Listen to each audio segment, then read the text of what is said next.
বংশধর। কিরকমকার বংশধর?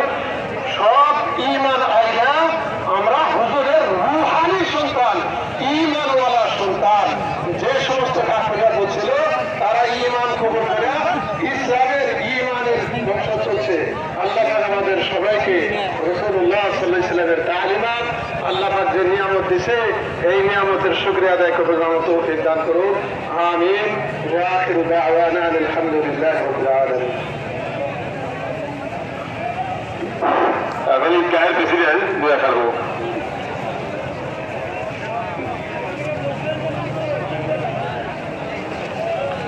Assalamu alaikum. শ্রদ্ধেয় সভাপতি সাহেব, ইমাম সাহেব এবং ব্রাদার ইসলাম,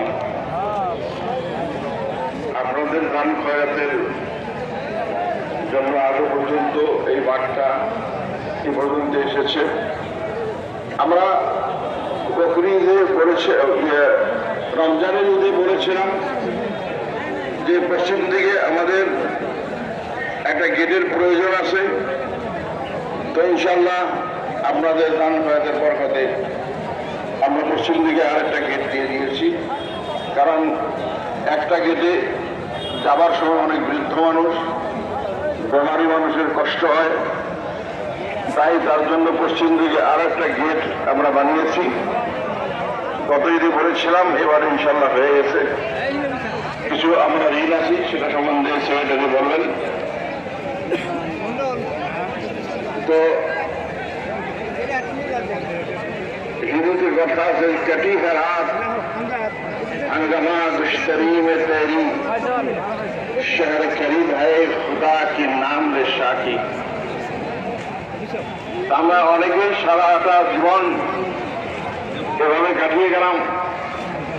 এখন বয়স শেষের দিকে আমরা যদি একটু দিনের কথা চিন্তা না করি, রমজানের রোজার কথা চিন্তা না করি, কোরবানির গুরুত্বের কথা চিন্তা না করি, অল্প সময় আগে ইমাম সাহেব কোরবানির ফজিলত কেন কোরবানি দিতে লাগে এসব সম্বন্ধে বিস্তারিত আপনাদেরকে বয়ান করেছেন।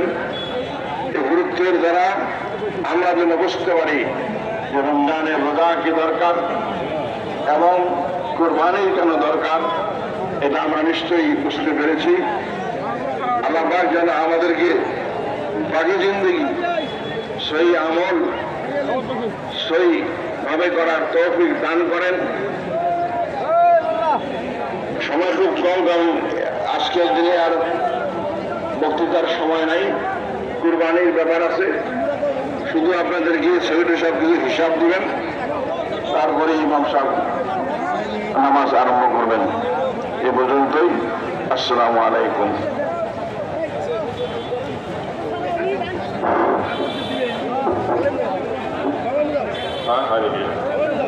সম্পাদিক ও প্রতিবেদন কাটারিয়া আঞ্চলিক ঈদগাহ কমিটি, তারিখ 7/6/2025।